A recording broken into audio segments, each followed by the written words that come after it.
vs. Ferrari is directed by James Mangold, and James Mangold is quickly becoming one of my favorite directors. He's done Logan, he's done Walk the Line, and he's going to be directing a Bob Dylan biopic coming up in the next year or so called Going Electric. So I'm really looking forward to that film.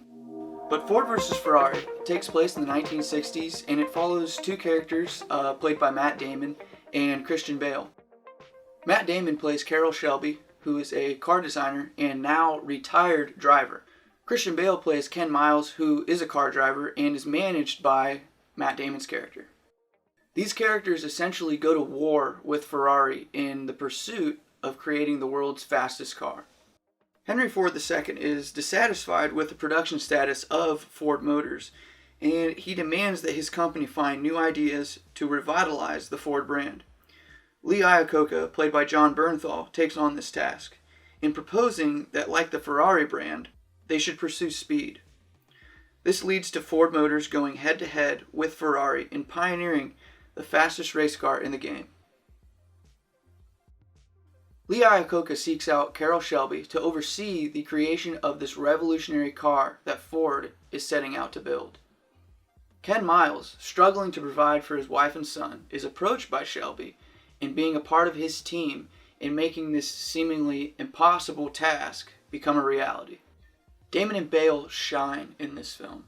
Damon delivers a performance of a man with integrity and confidence in the decisions that he makes. Bale presents himself as a strong family man with a calculated mind. Both actors convince you of their characters' love and deep understanding for cars and the art of racing. And these characters, especially Bale, he displays this yearning to constantly reach the next achievement and go beyond where they've gone before with the automotive industry, and constantly improving all the different aspects of automobiles and making them lighter and overall faster.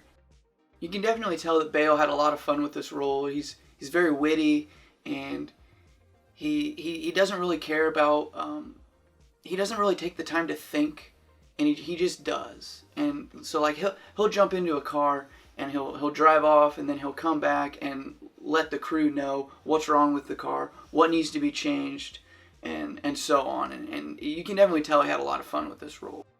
Yeah, this movie really leaves you rooting for these characters to achieve the goals that they're setting out to make. And even amongst their shortcomings and the mistakes they make along the way, you're still there, hoping that they persevere and move forward and ultimately achieve these goals. The cinematography is very well done, and the color palette is very warm, and it just kind of evokes a very kind of fun atmosphere. It's not dreary, it's not saturated or overly saturated. It evokes a very fun tone.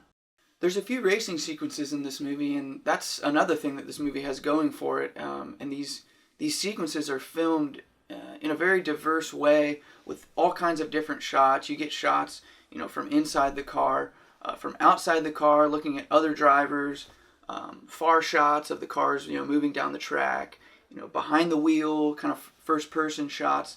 And these shots are cut together rather quickly, and that really just kind of gets you into this mode of really feeling the thrill of these racing sequences. And this all kind of contributes to giving you, the viewer, this thrill of what it must be like to be behind the wheel of these cars that are going incredibly fast.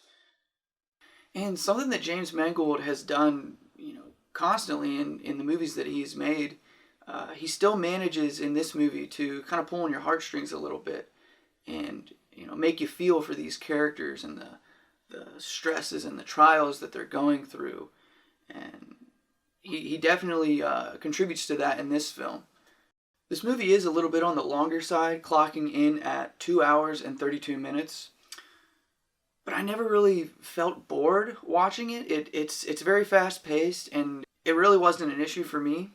And I was pretty entertained throughout the film. It didn't seem like there were any places where the film was lacking or the pacing was off. It seemed very consistent and pretty fast-paced all the way through.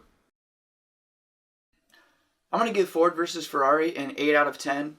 I really enjoyed this movie. I thought it was a solid film.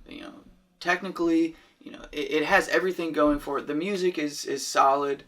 The soundtrack really works well and contributes to the racing aspect of the film. It's very fast-paced. It's got a lot going for it, and it's just as a whole movie, it's very cohesive. So yeah, what'd you guys think of Ford versus Ferrari? Did you love it? Did you hate it? Did you just think it was okay? Let me know in the comments. And if you guys feel so inclined, feel free to subscribe. Stay tuned for any future videos. Yeah, thanks for watching.